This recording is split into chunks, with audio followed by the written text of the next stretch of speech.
Jyoti Singh Rajput. Welcome back to my YouTube channel. So guys कैसे हो? I hope आप बहुत अच्छे होंगे, बहुत अच्छे से आप अपनी पढ़ाई कर रहे होंगे। जैसे कि आज 20 June 2023 daily current affair by SSR. So guys start कर लेते हैं लेक्चर। एंड लेक्चर की बात करूं अगर मैं, तो ये आपके और कॉम्पिटेटिव एग्जाम के लिए गाइस एफिशिएंट होता है। सो गाइस हम सबसे पहले करते हैं quick revision and top 10 question लेंगे आज से रिलेटेड, सबसे लास्ट में करेंगे हम यहाँ पे डे ऑफ द वर्ड को डिस्कस।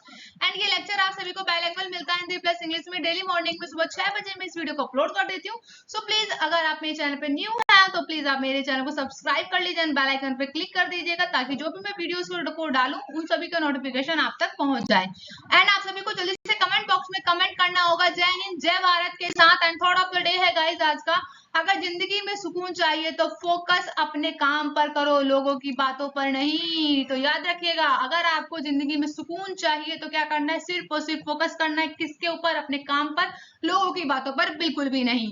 ओके एंड आज कर लेते हैं हम जल्दी से पहले क्विक रिवीजन। प्लीज गाइस आप वीडियो के लास्ट तक बने रहिएगा ताकि जो भी आज का इंपॉर्टेंट सेशन है वो आप सभी को प्रॉपरली मिल सके। ओके एंड कर लेते हैं जैसे क्विक रिवीजन।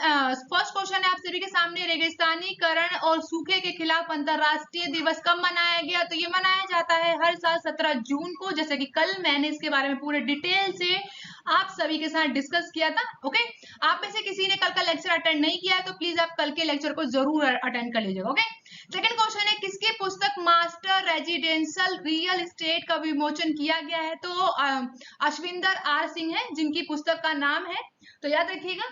थर्ड क्वेश्चन है, फाइनेंशियल ईयर 2022-2023 के दौरान पवन ऊर्जा अपनाने में कौन सा राज्य जो है शीर्ष पर रहा? तो राजस्थान जो है वो फर्स्ट नंबर पे रहा है 2022-23 के फाइनेंशियल ईयर में पवन ऊर्जा अपनाने में। ओके नेक्स्ट है, 2 दिवसीय साइंस 20 सम्मेलन का आयोजन कहाँ किया गया है? तो ये भोपाल में किया गया है। मोस्ट इंपोर्टेंट है, याद रखिएगा, क्योंकि अभी G20 की मेजबानी कौन कर रहा है? भारत कर रहा है, इसलिए। ओके नेक्स्ट फिफ्थ क्वेश्चन, कहाँ रियल एस्टेट एक्सपो 2023 का उद्घाटन किया गया है? तो धर्मशाला यानी हिमाचल प्रदेश के धर्मशाला में किया गया है अभी हाल ही में रियल एस्टेट एक्सपो 2023 का उद्घाटन। एंड सिक्स्थ क्वेश्चन है, राजनाथ सिंह रक्षा मंत्री है हमारे राजनाथ सिंह, उन्होंने कहां पर आत्मनिर्भरता पर परामर्श बैठक की अध्यक्षता की है? तो बेंगलुरु में अभी उन्होंने हाल ही में आत्मनिर्भरता पर परामर्श बैठक की अध्यक्षता की है। ठीक है नेक्स्ट है सेवन, पहली महिला कबड्डी लीग का उद्घाटन कहाँ किया गया है? तो दुबई में किया गया है ये अभी हाल ही में। तो मोस्ट इंपोर्टेंट है क्योंकि पहली बार महिला भारतीय कबड्डी लीग का उद्घाटन किया गया है, इसलिए। ओके नेक्स्ट है, किस देश ने एक मिशन में काले सैटेलाइट को अंतरिक्ष में प्रेषित किया है यानी भेजा है? तो ये चीन ने ये कारनामा किया है। तो याद रखिएगा, एक साथ एक मिशन में ही उसने 41 सैटेलाइट को अंतरिक्ष में भेजा है। किसने? चाइना ने, चीन ने। ओके नेक्स्ट क्वेश्चन है नाइन्थ, एक्सिस बैंक ने किसे गैर कार्यकारी अध्यक्ष नियुक्त किया है? तो एन.एस. विश्वनाथन को एक्सिस बैंक ने अभी हाल ही में गैर कार्यकारी अध्यक्ष के रूप में चुन लिया है। नेक्स्ट क्वेश्चन है 10, किसने स्थानीय समाचार प्रशासकों के लिए भारतीय भाषा कार्यक्रम शुरू किया है? तो ये काम करने वाले हैं गूगल, तो याद रखिएगा, इंपॉर्टेंट है, तो याद रखिएगा ये गूगल है। ओके अब कर लेते हैं हम लोग आज के सेशन की बात जो कि है 20 June 2023 daily current affair by SSR. So guys देर नहीं करते हैं, स्टार्ट कर लेते हैं लेक्चर। फर्स्ट क्वेश्चन आप सभी के सामने है, हाल ही में ऑटो स्टिक प्राइड डे कब मनाया गया है? तो when is auto stick pride day celebrated recently? तो ऑप्शन डी इज करेक्ट है। हर साल जो है 18 जून को ही हम लोग मनाते हैं ऑटो स्टिक प्राइड डे। सो जान लेते हैं ये ऑटो स्टिक प्राइड डे है क्या। ओके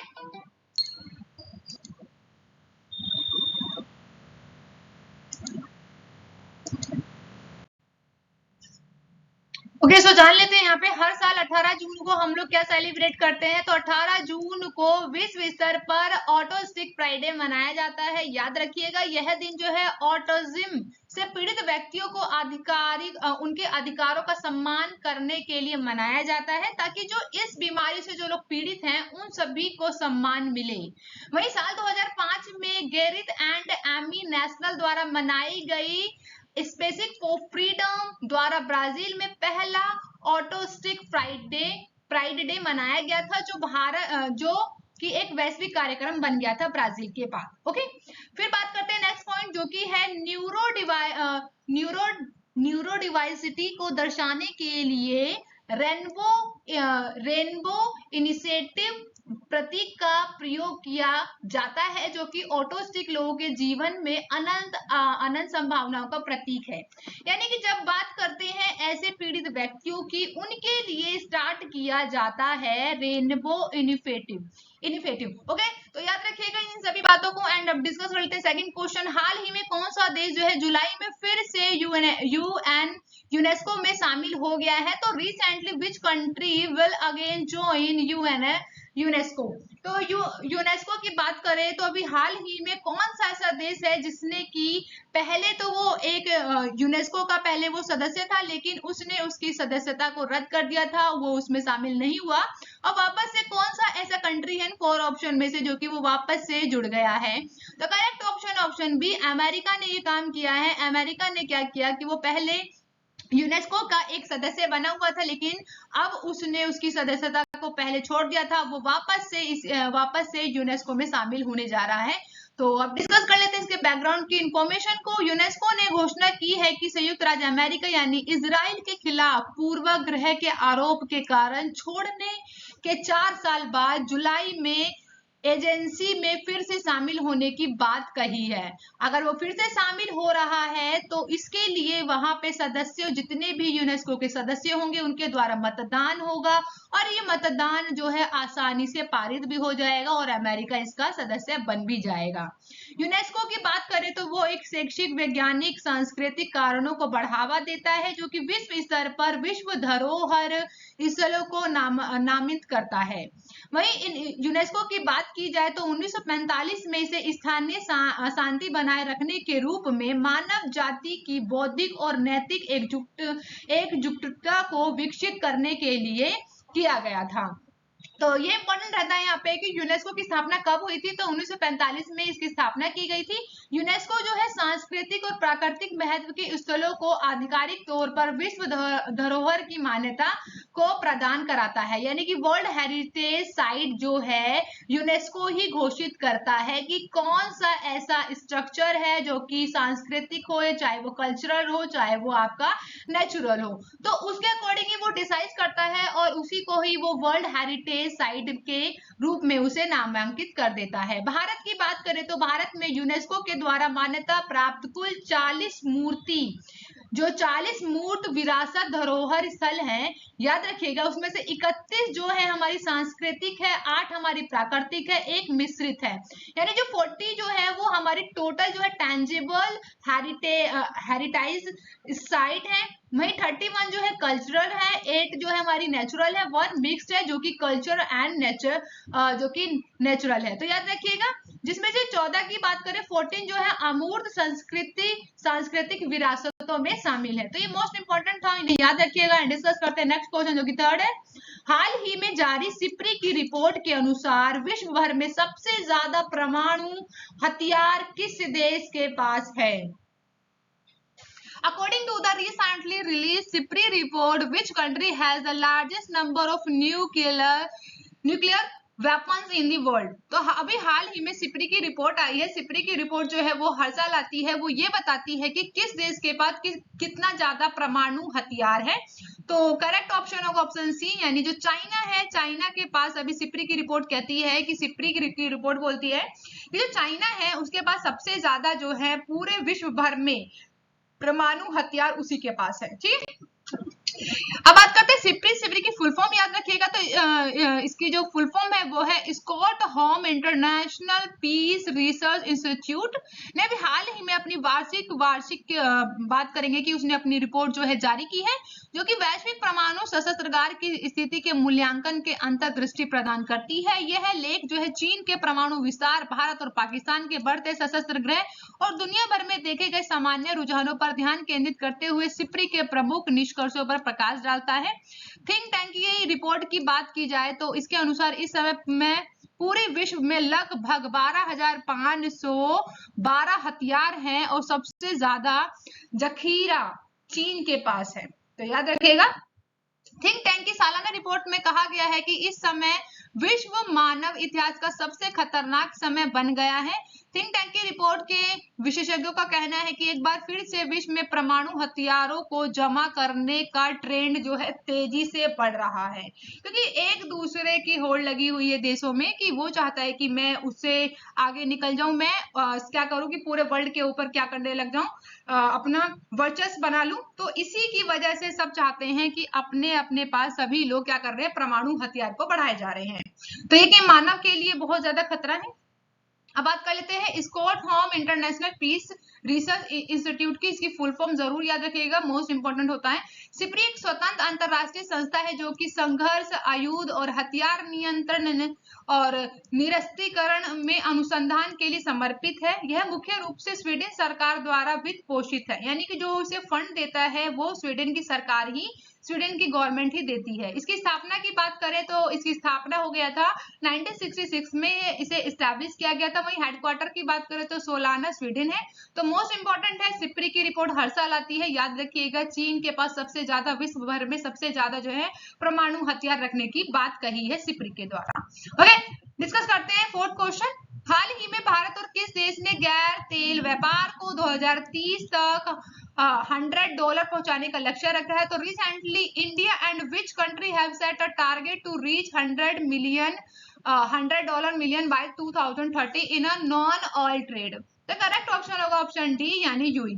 यूई जो है हमारा 2030 तक के लिए गैर तेल व्यापार 2030 तक का $100 तक पहुंचाने का हमने लक्ष्य रखा है 2030 तक का। बैकग्राउंड की इन्फॉर्मेशन की बात की जाएगी। यहाँ पे वाणिज्य एवं उद्योग मंत्री हैं जिनका नाम है पीयूष गोयल। इन्होंने 12 मई 2023 को कहा था कि भारत जो है संयुक्त अरब अमीरात यानी यूएई ने अपने गैर तेल द्विपक्षीय व्यापार को वर्ष 2030 तक कितना कर देगा, $100 अरब ले जाने का अपना इरादा बताया है, मतलब बताया गया है। फिलहाल दोनों देशों के बीच जो पेट्रोलियम उत्पादों से अलग द्विपक्षीय व्यापार $48 अरब है। भारत और यूएई के बीच पिछले साल बात करें 1 मई को लागू हुए समग्र आर्थिक भागीदारी समझौते पर संयुक्त समिति की पहली बैठक में गैर तेल व्यापार को बढ़ाने का लक्ष्य पर भी सहमति जताई गई थी दोनों देशों के द्वारा। अब वही डिस्कस करते हैं नेक्स्ट क्वेश्चन जो कि फिफ्थ है। हाल ही में किस आईआईटी के शोधकर्ताओं ने मोबाइल वायु प्रदूषण ढांचे का निर्माण कर लिया है? तो विच IIT research have recently developed a mobile air pollution framework? तो ये कारनामा कर दिखाया है हमारे ऑप्शन बी, यानी कि आईआईटी मद्रास ने। आईआईटी मद्रास की बात करें तो अभी आईआईटी मद्रास के जो भी शोधकर्ता थे, रिसर्चर थे, उन्होंने मोबाइल वायु प्रदूषण ढांचे का विकास किया है जो कि इस तरीके का एक डिवाइस है। ठीक है, अब इसके बैकग्राउंड की इंफॉर्मेशन को समझते हैं। भारतीय प्रौद्योगिकी संस्था यानी मद्रास, आईआईटी मद्रास के शोधकर्ताओं ने कम लागत वाले मोबाइल वायु प्रदूषण निगरानी ढांचे को विकसित करके वायु प्रदूषण निगरानी के महत्व के क्षेत्र में महत्वपूर्ण प्रगति की है। यह अभिनव दृष्टिकोण डेटा विज्ञान है जो कि इंटरनेट ऑफ थिंग्स प्रौद्योगिकी और सार्वजनिक वाहनों पर लगाए गए कम लागत वाले प्रदूषण सेंसर का उपयोग करता है ताकि उच्च स्थानिक और अस्थानिक रिजोल्यूशन पर हवा की गुणवत्ता की गतिशीलता की निगरानी की जा सके। वही भारतीय प्रौद्योगिकी संस्था यानी इंडियन इंस्टीट्यूट ऑफ टेक्नोलॉजी की बात करें, मद्रास की स्थापना कब हुई थी? 1959 में इसकी स्थापना हुई थी। तो ये एक मेन और बेसिक सा यहाँ पे कॉन्सेप्ट था, याद रखिएगा कि आईआईटी मद्रास की स्थापना कब हुई थी? 1959 में हुआ था। इसी ने अभी हाल ही में वायु प्रदूषण निगरानी ढांचे को विकसित किया है कि कैसे वायु प्रदूषण के ऊपर हम निगरानी रख सकते हैं, कैसे उसे कम कर सकते हैं। ओके, नेक्स्ट क्वेश्चन है 6। हाल ही में किसने जूली लद्दाख नामक एक आउटरीच कार्यक्रम की शुरुआत की है? Who has recently launched the outreach program called Julley Ladakh? तो अभी वायुसेना ने ये काम किया है, ऑप्शन सी करेक्ट होगा, यानी नेवी ने ये काम किया है, सॉरी जल सेना ने ये काम किया है बोल सकते हैं। ठीक है, मैंने अभी वायुसेना बोल दिया था बाय मिस्टेक। तो जूली लद्दाख नामक आउटरीच कार्यक्रम जो है शुरू किया गया है नौसेना के द्वारा, नेवी के द्वारा। तो इसके बैकग्राउंड की इंफॉर्मेशन को समझते हैं। भारतीय नौसेना ने हाल ही में नौसेना के बारे में जागरूकता बढ़ाने और प्राचीन राज्य यानी लद्दाख में युवाओं और नागरिक समाज के साथ जुड़ने के लिए जूली लद्दाख यानी हेलो लद्दाख नामक एक आउटरीच कार्यक्रम की शुरुआत की है। वाइस एडमिरल है जिनका नाम है Sanjay Jasjit Singh, vice chief of national staff ने इस पहल के हिस्से के रूप में 15 जून 2023 को राष्ट्रीय युद्ध स्मारक से 5000 किलोमीटर मोटरसाइकिल अभियान को हरी झंडी दिखाई थी। तो यहाँ के जितने भी लद्दाख के जितने भी युवा हैं उन सभी को प्रेरित किया जाएगा ताकि वो अपने देश के लिए, अपने राज्य के लिए कुछ करें। तो इसीलिए ये शुरू किया गया है जुली लद्दाख, बहुत ज्यादा इंपॉर्टेंट है, याद रखिएगा। नेक्स्ट क्वेश्चन है 7th।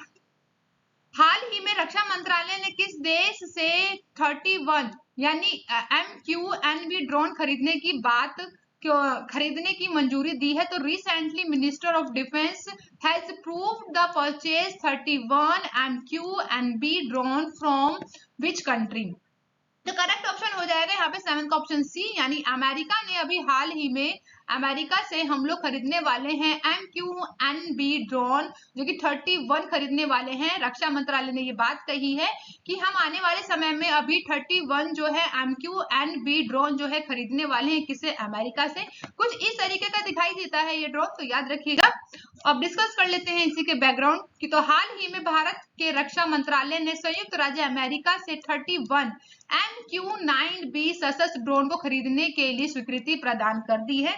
वहीं प्रधानमंत्री मोदी ने वॉशिंगटन के राजकीय यात्रा के दौरान $3 अरब से अधिक मूल्य से इस सौदे की घोषणा भी कर दी है। तो जल्दी हमारे पास होगा MQ-9B सशस्त्र ड्रोन, जो कि अमेरिका से हम परचेज कर रहे हैं, याद रखिएगा, इंपॉर्टेंट है। अब बात कर लेते हैं MQ-9B सशस्त्र ड्रोन है क्या। तो बात किया जाए इसके बारे में, MQ-9B ड्रोन जो कि है रिपर का एक वेरिएंट है, जिसका उपयोग जो है काबुल में अल कायदा नेता अयमान अल जवाहिरी को मारने वाली हेल फायर मिसाइल के संशोधित संस्करण को लॉन्च करके बनाया गया है। वहीं MQ-9B के 2 वेरिएंट है, जिसका नाम है सकई गार्जियन और दूसरा है इसका है सिवलिंग, जिसे बोलते हैं सी गार्जियन। तो भारतीय नौसेना 2020 में MQ-9B की गार्जियन का संचालन कर रही है। ये ड्रोन जो है 40,000 फीट की ऊंचाई फीट से अधिक ऊंचाई पर कार्य कर सकता है, जिससे उच्च ऊंचाई वाले हिमालय सीमा क्षेत्रों में भारतीय सेना को व्यापक निगरानी में क्षमता मिलेगी, इसलिए हम लोग इसे परचेज कर रहे हैं। ओके, अब बात करते हैं इसी से रिलेटेड पॉइंट्स की। तो इस प्रीडेटर की 40 घंटे की अधिकतम उड़ान क्षमता है, वहीं इसे लंबे समय तक हम निगरानी के लिए उपयोग कर सकते हैं। MQ-9B ड्रोन जो है स्वचालित टैंक ऑफ और लीडिंग है, जो कि डिटेक्ट एंड अवॉइड और सिस्टम एंटी स्नूपिंग, GPS तथा एनक्रिप्टर संचालन लिंक जैसी उन्नत सुविधाओं से लेस है। तो याद रखिएगा इन सभी चीजों के बारे में, बहुत ज्यादा इंपॉर्टेंट है। ओके, अब डिस्कस कर रहे हैं नेक्स्ट क्वेश्चन, जो कि 8th है। हाल ही में अमेरिका में कहा पहला हिंदू अमेरिका शिखर सम्मेलन आयोजित किया गया है? तो where has the first Hindu America summit been held in America recently? तो अभी अमेरिका में हाल ही में हिंदू अमेरिका शिखर सम्मेलन का आयोजन हुआ है। तो कहाँ हुआ है? तो अमेरिका में हुआ है। करेक्ट ऑप्शन होगा ऑप्शन बी, यानी कि कैपिटल हिल में इसका सम्मेलन किया गया है। तो इसके बैकग्राउंड की इंफॉर्मेशन को देखते हैं। अमेरिका के कैपिटल हिल में हुआ है 14 जून 2023 को पहली बार हिंदू अमेरिका शिखर सम्मेलन का आयोजन किया गया है। यूएस के कैपिटल हिल में हिंदू अमेरिका शिखर सम्मेलन की शुरुआत जो है वैदिक प्रार्थनाओं से हुई है, जहां पर शिखर सम्मेलन का जो प्राथमिक उद्देश्य है हिंदू समुदाय द्वारा सामना की जाने वाली चिंताओं और मुद्दों के लिए ध्यान और समर्थन लाना है, जिससे राजनीति में कम प्रतिनिधित्व दिया जा सके। तो याद रखिएगा इसके बारे में। नेक्स्ट क्वेश्चन है 9th। हाल ही में किसने हिंदुजा समूह के अध्यक्ष के रूप में कार्यभार संभाला है? तो who has recently take over as the chairman of Hinduja group? तो हिंदुजा ग्रुप के अभी न्यू चेयरमैन बने हैं। तो कौन बने हैं? तो करेक्ट ऑप्शन ए गोपीचंद, जिन्हें आप देख रहे हैं पर्टिकुलर इमेज में, इन्हीं का नाम है गोपीचंद, जो कि अभी हाल ही में हिंदुजा ग्रुप के चेयरमैन नियुक्त किए गए हैं। 83 वर्ष के हैं गोपीचंद हिंदुजा ने अपने भाई यानी श्रीचंद पी हिंदुजा के हाल ही में निधन हुआ है। अगर आप लोग मेरे से जुड़े रहे हुए होंगे तो आप सभी को पता होगा, मैंने अभी आपको बताया था थोड़े दिन पहले कि अभी हाल ही में श्रीचंद पी हिंदुजा का निधन हो गया था। उन्हीं के भाई हैं गोपीचंद, जिनको अभी हिंदुजा समूह यानी हिंदुजा ग्रुप के अभी अध्यक्ष के रूप में चुन लिया गया है। इससे पहले गोपीचंद हिंदुजा सह अध्यक्ष रहे थे। वहीं ऑटोमोटिव और आईटी, मीडिया और मनोरंजन, बुनियादी ढांचा, तेल और विशेष रसायन, बिजली और रियल एस्टेट जैसे क्षेत्रों में फैले विविध वैश्विक व्यापार साम्राज्य की देखरेख कर रहे हैं। तो इनका इतने सारे फील्ड में इनके क्या बोल सकते हैं कि इनकी कंपनियां हैं। तो याद रखिएगा जो हिंदुजा ग्रुप है एक बहुत बड़ा ग्रुप है। ओके, हिंदुजा समूह की बात करें तो ऑटोमोटिव, ऊर्जा, वित्त, स्वास्थ्य सेवा सहित उद्योगों की एक विस्तृत श्रृंखला में हितों के साथ एक विविध बहुराष्ट्रीय समूह है, जो कि क्या करता है, इसमें 60 से अधिक देशों में संचालन है। वही 2 लाख से अधिक लोगों को ये रोजगार देता है हिंदुजा ग्रुप। वही बात करते हैं हिंदुजा समूह की स्थापना कब हुई थी, तो 1914 में इसको इस्टेब्लिश कर दिया गया था। भारत के शिकारापुर के सिंधी व्यवसायी परमानंद दीपचंद हिंदुजा ने किया था। तो मोस्ट इंपॉर्टेंट हो जाता है, ये भी करंट में है, तो याद रखिएगा हिंदुजा ग्रुप की जो स्थापना है 1914 में हुआ था, भारत में है, ये तो इंपॉर्टेंट है। नेक्स्ट है कि कहाँ हुआ था, शिकारापुर, जो कि सिंधी व्यवसायी थे जिनका नाम था परमानंद दीपचंद हिंदुजा। तो मोस्ट इंपॉर्टेंट है, याद रखिएगा। अब डिस्कस करते हैं सेशन का लास्ट क्वेश्चन जो कि है 10। हाल ही में किसने RSL क्रिस्टोफर ब्लिंड पुरस्कार 2023 जीता है? Who has recently won the RSL Christopher Bland puraskar 2023? तो करेक्ट ऑप्शन है पेटरसन की बात करेंगे, ऑप्शन बी पेटरसन जोसेफ जो है, इन्होंने अभी हाल ही में RSL क्रिस्टोफर ब्लिंड पुरस्कार अपने नाम कर लिया है। तो क्यों किया है, कैसे किया है, समझते हैं। अभिनेता लेखक है पेटरसन जोसेफ, जिन्होंने अपने पहले उपन्यास the secret diaries of Charles the secret diaries of Charles Ignatius साचो के लिए इन्हें मिला है RS क्रिस्टोफर ब्लिंड पुरस्कार 2023। इन्होंने अपना यह जीता है और इस पुरस्कार का ये 5वां वर्ष था।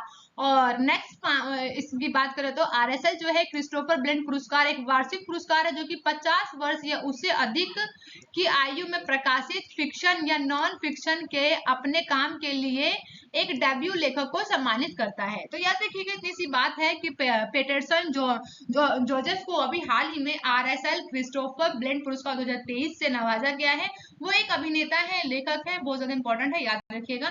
एंड अब डिस्कस कर लेते हैं आज का वर्ड। आज का वर्ड बहुत इंपॉर्टेंट है। ओके, वर्ड है आपका हेरडर मेंटेलिटी। हेरडर मेंटेलिटी का मतलब होता है सशक्त मानसिकता।